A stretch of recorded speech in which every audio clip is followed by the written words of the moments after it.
이렇게 귀한 자리에 저를 불러주셔서 다시 한번 감사를 드립니다. 사실은 저는 고려사 연구를 40년간 했지만은 대단히 죄송하고 또 제 자신한테 부끄럽지만은 이 김방경에 관한 논문을 쓴 적이 없습니다. 지난 3월 달에 이 주최 쪽에서부터 기조 강연을 발표해달라 그래서 물론 뭐 제가 고려사를 강연하면 김방경이 어떠신 분이고 또 어떤 자료는 알고 있지만 본격적으로 제가 글을 쓰기 위해서 접한 것은 지난 3월 달입니다. 그러면서부터 제가 하나 놀란 것은 이 안동 대종회에서 2012년 김방경 탄신 800주년에 김방경 자료집이 나왔습니다. 그리고 또 김방경에 관한 연구 논문이 나왔습니다. 김방경 자료집을 보면 엄청나게 많은 자료가 있습니다. 고려사의 열전에 650명의 인물이 있습니다. 650명 인물 가운데서 김방경 선생과 같은 자료를 갖고 있는 분은 얼마 되지 않습니다. 그런데 또 하나 놀라운 것은 이 2012년에 김방경 선생에 관한 논문을 다 모았는데 한 30여 편밖에 되지 않습니다. 대단히 언밸런스라 그럴까. 많은 자료를 갖고 있으면서 전혀 연구가 안 되는. 제가 조사해 보니까 물론 이제 뭐 옛날 위인전이나 어린이들에게 대중들에게는 인물사로서 김방경이가 소개되고 있지만은 학술 연구로서 석사 논문이 처음 나온 것이 1986년입니다. 그럼 지금까지 김방경에 관한 학자들의 현대사 연구의 본격적인 것은 불과 한 40여 년밖에 되지 않는다. 왜 이렇습니까? 이 문제가 저는 기조 강연을 하면서 오늘 이 문제를 조금 한번 말씀을 드리는 것이 우리가 김방경 선생을 이해하는 데 훨씬 더 필요하다. 그래서 오늘 저는 이제 바로 이제 김방경 선생에 관한 내가 좀 할 수 있나? 자꾸 얘기하려고 했는데 불편. 자 다음. 이제 이 문제에 대해서 제가 좀 말씀을 드리고자 합니다. 왜 보면 김방경 선생이 살았던 시기는 고려가 가장 500년 역사 가운데서 가장 많은 변동이 심한 겁니다. 왜 보면 고려 왕조 500년 역사를 두 시기로 나눈다 한다면 바로 이 김방경 선생이 살았던 이 무신 정권과 몽고의 고려 침략을 계기로 해서 고려는 크게 300년과 200년 나눠지는 그런 시기에 살았던. 왜 보면 이때는 고려 왕조의 어떤 정체성이 가장 동요되고 왕조가 위기에 빠졌어요. 자, 그런 가운데 김방경 선생은 하나의 어떤 고려의 위기를 극복한 인물이다. 이렇게 저는 먼저 말씀드립니다. 다음에요. 지금 현재 이 김방경 선생에 관한 평가는 발표문에도 제가 이거 발표문 안 보셔도 됩니다. 이 발표문을 제가 다 요약해서 어르신들한테 하니까 안 보셔도 되지만 여기 보면 이쪽에 보면 홍영희 선생이 고려에서부터 조선시대까지 김방경 선생에 대한 평가를 다 정리했습니다. 다 높이 평가받고 있습니다. 그런데 그 중에서 저는 가장 이제 인상적인 평가는 바로 이 조선 후기에 홍양호라는 사람이 쓴 해동명장전입니다. 이 해동명장전에 보면 난 대단히 이제 이것이 김방경 선생 평가의 하나의 종합판이다. 고려가 500년 동안 많은 침략을 받은 거죠. 조선 왕조는 임진을 한 7년밖에 없어요. 침략받은 게 병자호란 1년도 안 돼요. 그런데 고려는 30년에 걸친 전쟁을 2번을 하는 거예요. 거란 전쟁, 몽고 전쟁. 이런 가운데서도 고려는 하나도 영토를 잃고 인구가 줄는 것이 없다. 고려는 군사 강국이다. 이 고려의 군사 강국을 이끄는데 가장 뛰어난 사람은 강감찬과 김방경이다. 여러분 강감찬에 대해서는 금년봄에 작년부터 많이 알려졌지 않습니까? 그죠? 그런 정도로 이 김방경을 가장 높은 평가를 하고 있습니다. 다음에 그런데 왜 이런 사람이 김방경이가 연구가 이렇게 적은가? 이것은 저는 다음 이 삼별초 사관이다. 이제는 제가 오늘 이 발표하면서 처음으로 이 용어를 씁니다. 삼별초 사관이다. 나중에 제가 설명하겠습니다만 1960년대에 만들어진 이 삼별초 사관이 지금까지도 한 30년 이상 영향을 미치고 있습니다. 그렇기 때문에 저는 삼별초 사관이 결국은 김방경 선생을 하나의 어떤 족쇄로 묶어버린 것이 바로 이 삼별초 사관이다. 그런 점에서 저는 이 삼별초 사관이 결과적으로 김방경 선생을 왜 그러냐? 김방경 선생은 바로 이 삼별초 환경을 진압한 고려군의 사령관이다. 그렇게 하면서부터 김방경 선생이 상당히 어떤 족쇄에 묶여버린 것이다. 이 삼별초 사관이 형성된 것은 바로 이승만 정권 때 50년대, 60년대 국사교과서, 그 다음에 박정희 정권 때 60년대에서 70년대까지 국사교과서에서 했는 거죠. 그래서 보면 가장 마지막 2차 교과 과정에서 삼별초 항쟁은 몽고 침략에 맞선 민족 자주 항쟁이라는 이것이 하나 틀이 박혀버린 거예요. 다음 넘어서.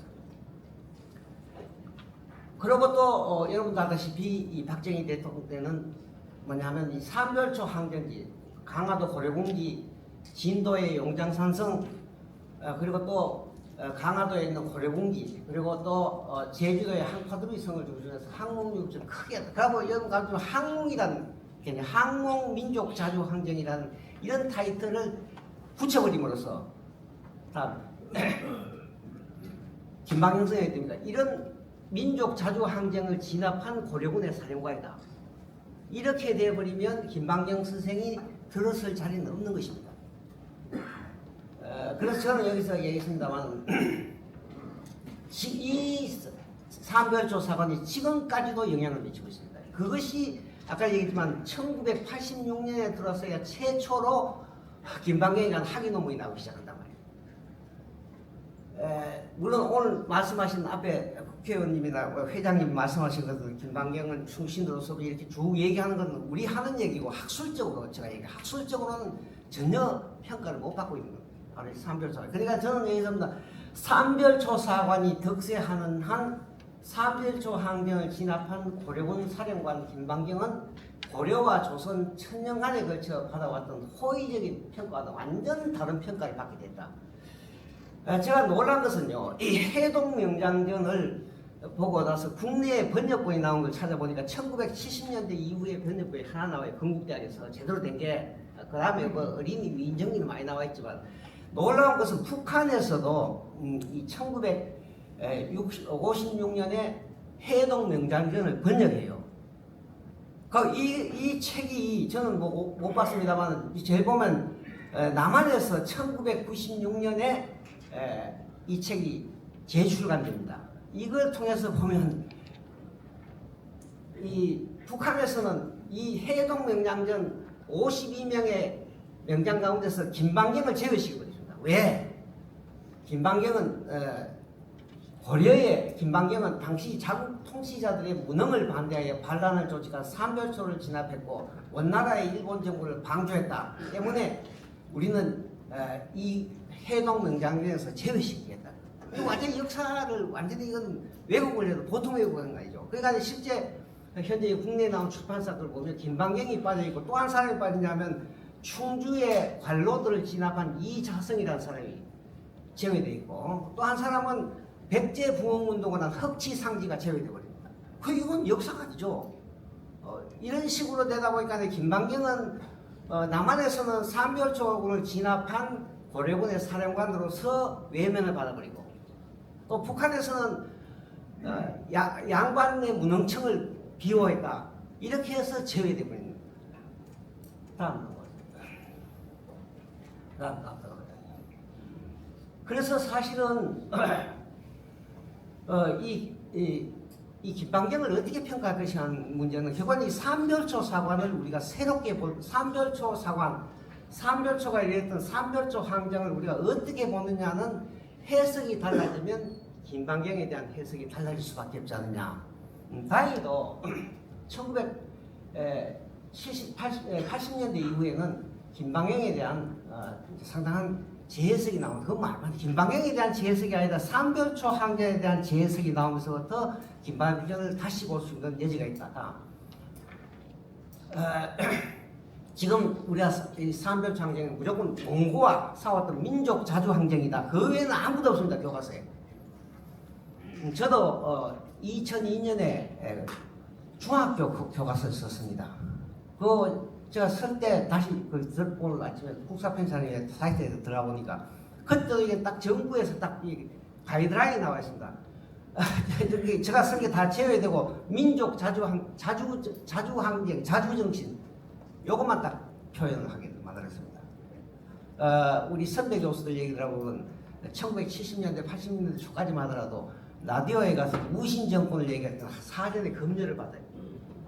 그렇게 되니까 사실은 이제 김방정이 근데 이제 이 1990년대 이후에 들어오면서부터 이 산별초 항쟁이 전적으로 민족 자주 항쟁이냐에 대한 재평가가 나오기 시작합니다. 쉽게 얘기하면 산별초는 한편으로 민족 자주 항쟁 측면을 분명히 갖고 있습니다. 그것이 뭐 요소가 더 많을지 모릅니다. 그러면서 아무튼 이건 반왕조 정치 운동이다. 또 한편으로는 무신 정권의 연장과 부활을 노리는 운동이다. 이렇게 해석이 달라지고 있습니다. 저도 여기에 대해서 글을 하나 쓴 것이 있고 여기 제가 발표문에도 여기 보면 이러한 연구 경향에 대한 참고 논문들을 제가 정리해 놨습니다. 다음에 뭐 이게 이제 왜냐하면 이 반왕조 정치와 왜냐하면 산별초 항쟁을 선본 보면 이 배중손이라는 사람이 개경 시내에서 몽고군이 쳐들어왔다. 몽고군이 우리를 모두 죽이려 한다. 그렇기 때문에 사람들이 순식간에 모여갖고 산별초 항쟁을 벌였다고 되어 있지만 또 다른 고려사에 보면요. 이 사람들이 뭐냐면 제일 먼저 이 진도 정부를 세웁니다.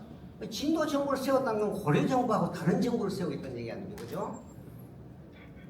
그리고 또한 이 배종손은 바로 이 배종손이라는 사람은 또 무슨 얘기냐면 용소는 12대에서 끝났다.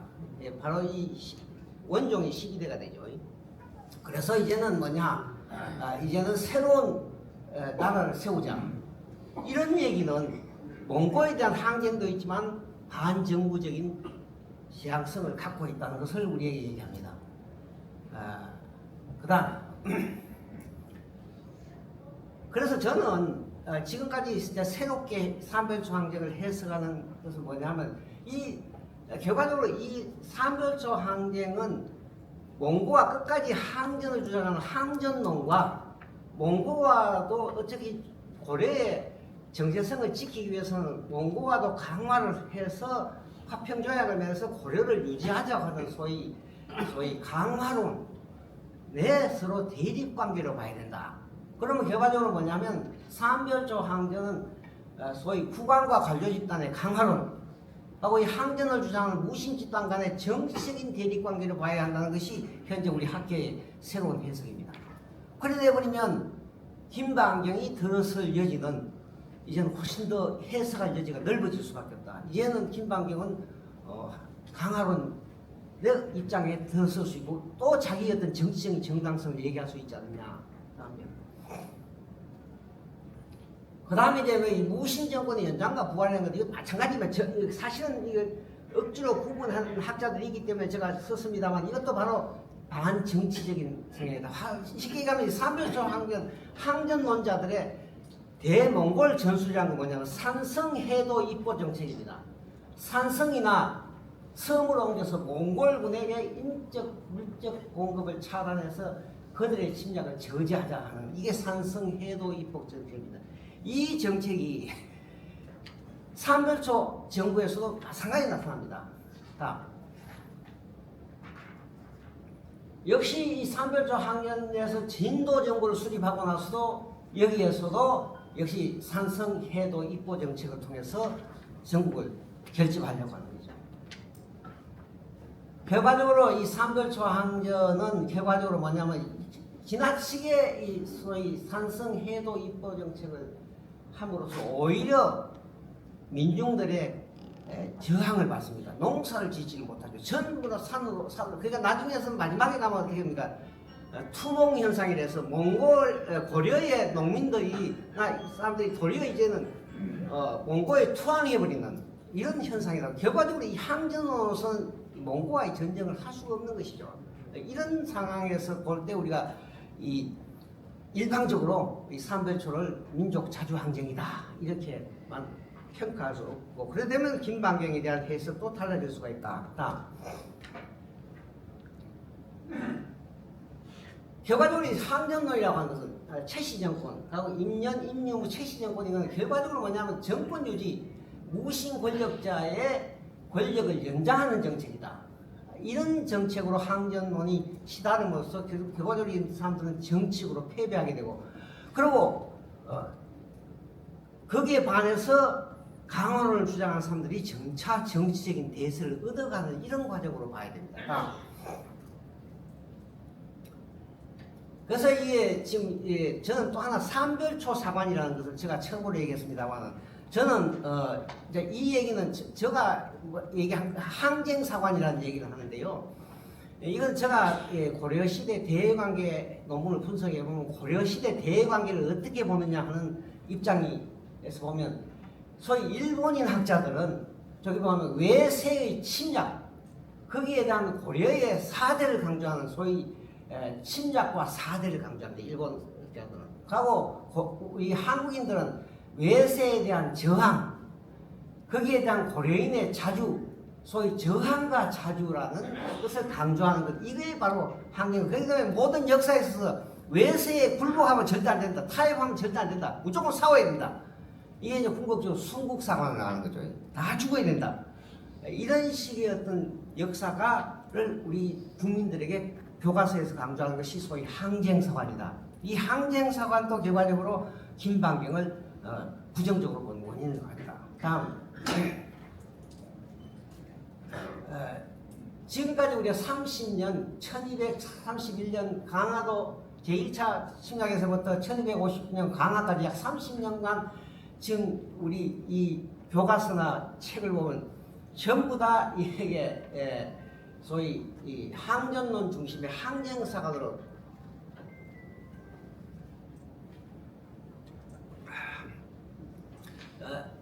서술되어 왔습니다. 이러다 보니까 갑자기 1259년에 고려가 몽골과 강화협정을 맺고, 이거 갑자기 돌출적으로 튀어나온 거예요. 이건 아닌 거예요. 역사란 거는 갑자기 나타난 건 아니에요. 1959년의 강화는 이미 1249년 10년 전부터 준비되어 왔던 것이고, 더 빨리 얘기한다면 1231년부터 이미 강화론이 나오기 시작한 거죠. 이 두 개의 교대로 봐야 되는데, 이것을 서로 보지 않고 항쟁만 자꾸 하다 보니까 자연적으로 이 역사를 왜곡할 수 있는, 이런 점에서 항쟁사관이 갖고 있는 문제가 있다.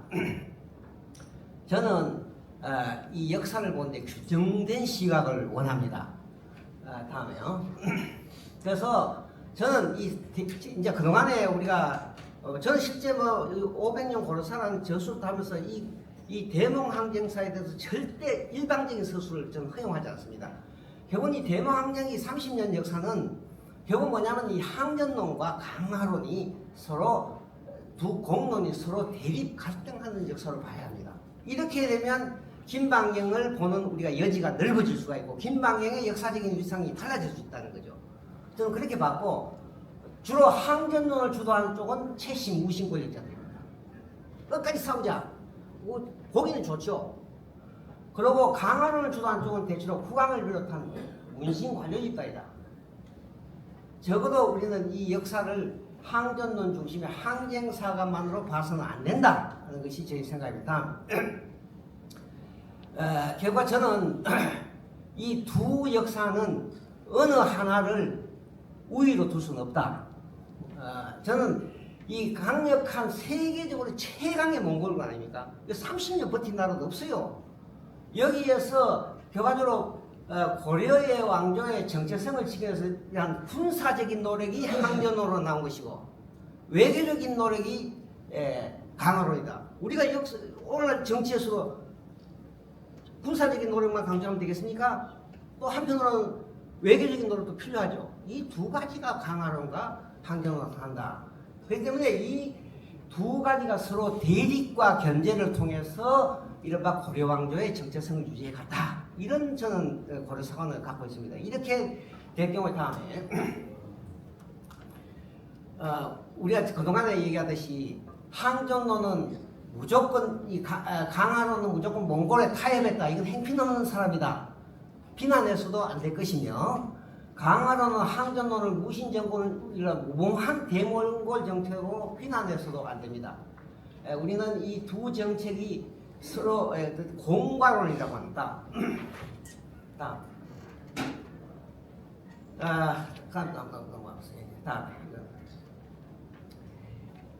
이 항전론이 갖고 있는 공이 뭔가?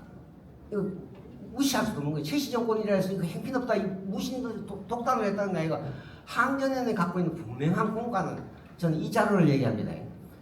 아이, 이거 좀 다시 들어가. 너무 빨리 갔어. 다음 뒤로, 앞으로. 여기 보면 그 다음 다음.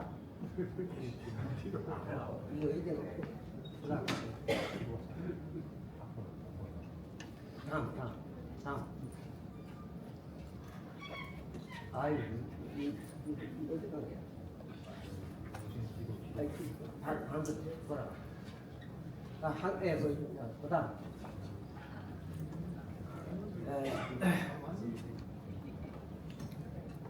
그 다음에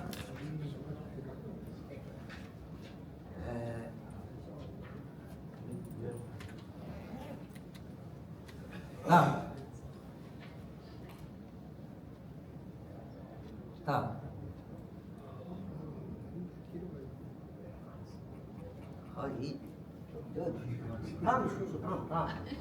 아까 공과에서 다음을 보고 그 다음 예. 이거 왜 이래?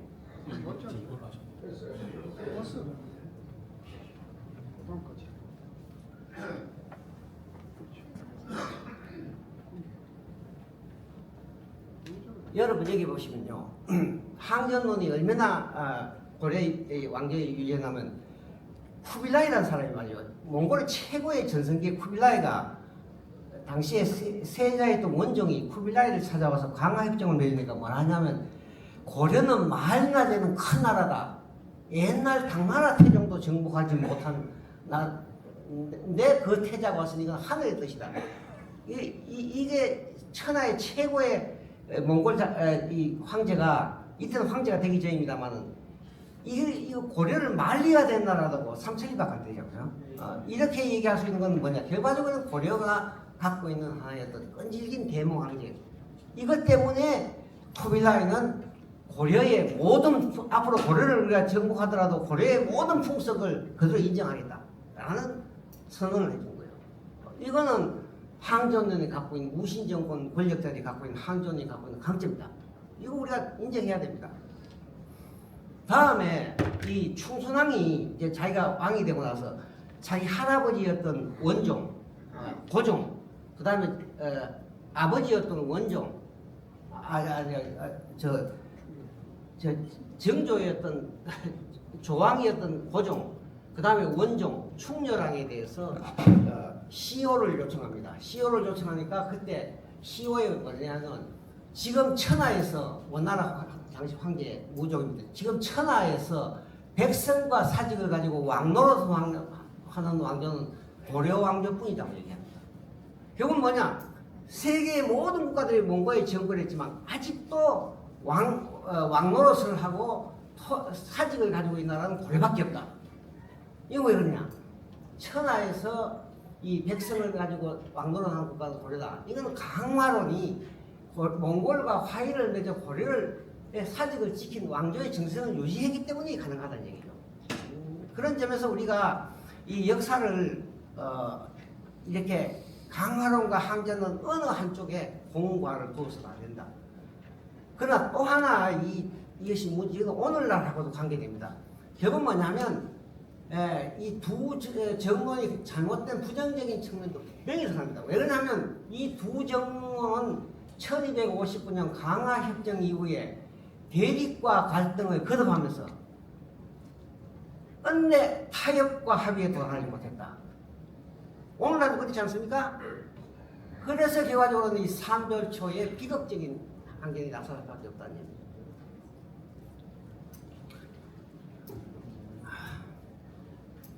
마지막으로 김방해가 역사적 위상을 진행하지만 시간이 많이 지났네요. 죄송합니다. 저는 김방영은 정책인 입장에서 보면 국왕과 문신관의 집단의 강화론에 가까운 정치적인 입장을 갖고 있다. 어떤 학자들은 김방영이가 강화론자라는데 저는 그건 아닙니다. 김방영이가 강화하자고 얘기한 적은 하나도 없어요. 가까운 입장이다. 그 다음에 김방영은 왕조의 정체성을 잇기 위해서 무신 권력자에게도 절대 적대적이지 않았다는 점입니다. 예를 들면 김방경은 예를 들면 임년이라는 사람이 원종을 폐위하고 나서 원나라 황제가 오락을 한단 말이에요. 몽골 황제가. 그때 김방경이가 대신 갑니다. 임년의 변명문을 갖고. 이와 같이 김방경은 항전론 강화라는 어느 진영에 대해서도 치우치지 않는 공정한 자세를 갖고 있다. 특히 이 임년정군을 무너뜨리기 위해서 서경에 준한 몽골군이 개경으로 쳐들어갈 때 김방경은 끝까지 그 황제의 허락을 받아서 못 내려가게 합니다. 이 개경에 들어가면 몽골군에 가면 임년정군하고 싸우면 고려왕조 자체가 파산이 나는 거죠. 이걸 막은 사람이 바로 김방경이다. 그리고 또 무신 권력자도 김방경을 절대 적대시하지 않았다는 점입니다. 그럼 우리가 이제 마지막으로 가장 문제가 되는 이 삼별소 사관이 족쇄를 내었던 이 김방경을 어떻게 평가한 것이 오늘 결론이라고 볼 수 있습니다. 김방경은 강화론을 가졌던 국왕과 문신 관련된 가까운 정치적인 입장을 가졌지만은 강화론을 적극적으로 지지한 것도 아닙니다. 그러면서 또 항전론에 대해서도 반대했다. 또 무신 권력자에 대해서 적대적인 태도를 취하지 않았다는 점입니다. 이 점이 대단히 중요합니다. 그의 아버지, 큰아버지 전부 다 무신 정부 때 문사로서 훌륭한 역할을 했거든요. 그런 가문의 배경도 있고 그런 점에서 우리는 이 김방경은 자신에게 맡겨진 그래서 이러한 사실은 김방경을 민족 자주 항쟁인 삼별초 항쟁을 진압한 반민족의 상징인 인물로 간주한 삼별초 사관과는 다른 모습이다. 김방경은 자신에게 맡겨진 임무를 충실히 수행하는 공정한 자세, 김방경이 지닌 초지일관한 국가에 대한 충절, 공인으로서의 충직성과 예민의식은 그를 삼별초를 격파한 민족 관념자 내지는 친원 부원배라는 평가를 우리는 내릴 수 없지 않은가. 결과적으로 김방경은 강화론이라는 입장에서 자기의 정치적인 행동을 하는 거지 이거에 어떤 친일이니 이 친원이니 이런 얘기를 할 수는 없다. 이런 얘기가 결론이 됩니다. 이제 이 상당히 이 연구에서 상당히 중요한 터닝 포인트가 지난번에 이 다음 발표한 신경호 생 쪽에서 나왔습니다만 이 김방경을 평가하는데 저는 이게 상당히 이제 저 마음에 닿았습니다. 이 준비하면서 출장 입상, 저는 이 출장 입상이다. 나가서는 장수로서, 들어와서는 재상으로서 출장 입상. 왜냐하면 이 무반으로서는 최고 사령관인 무반직의 정상에 올랐고 문반으로서도 그는 문화시중에 올라간 그야말로 출장 입상. 그러면 결국은 이 문무겸전이라는 결론이 나오게 되는 거죠. 이 권건이라는 사람은 이 진정한 장수란 건 문과 어느 한쪽에 치우쳐서는 절대 안 된다. 두 개가 서로 다른 길이 아니라 한 개가 대한민국 육군사관학교가 4년 동안 국비를 들여가 왜 그렇게 교육을 시켰어요? 함부로 문만 가지는 건 아니란 말이에요. 그죠? 이런 것이 문무가 겸비돼야 올바른 장수가 되어질 수 있다. 그리고 홍양무가 해동명량전을 쓴 것도 가만히 읽어보면요. 뭐냐 하면 결과적으로 이 고려의 관감창과 김방경이 걸출한 인물이고 문무겸전이다. 그러면 조선에도 이러한 인물이 나온 것을 기원하면서 해동명장전을 작성했다는 점이죠. 그런 점에서 우리는 소위 이제 이 신경호 교수가 이 문무겸전을 풀이한 지난 2월달 논문은 대단히 이제 주목할 만하다. 그래서 결론을 얘기하면 김방경은 단순한 장군이 아까 장수란 얘기를 자꾸 하시는데 이거는 기본적으로 유물에도 깊이 씻겨나가졌다. 문사로서의 명을 새롭게 조명했다. 이러한 연구는 앞으로 우리가 이제 김만경을 이해하는데 새로운 어떤 여지를 줄 수 있다. 저는 김만경은 이른바 왕조의 정체성을 위해서 이게 또 어디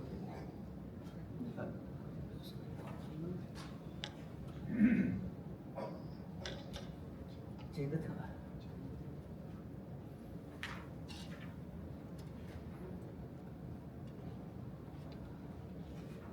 예, 마지막입니다만 저는 이 김만경은 오늘날 우리가 공직에 몸을 담은 사람들의 어떤 기감이 될 수 있다. 시갱하면 몽골 군사를 인도했지만은 몽골과 무신 권력 간의 충돌을 막았다. 또 왕조의 정체성을 지키기 위해서 그는 자기의 역할과 능력이 필요할 경우 무신 항전론자든 강화론자든 기꺼이 참여했다. 그리고 또한 국왕과 이 왕정체제에서 관료의 등록은 왕조 질서를 유지한 봉사하는 것이다. 이거는 당시 관료가 취해야 할 등목이고 그런 자세가 오늘날에도 필요하다. 바로 김만경은 그러한 인물로서 우리가 새롭게 조망할 필요가 있다.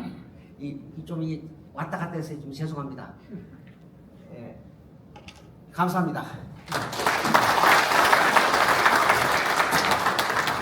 수고하셨습니다.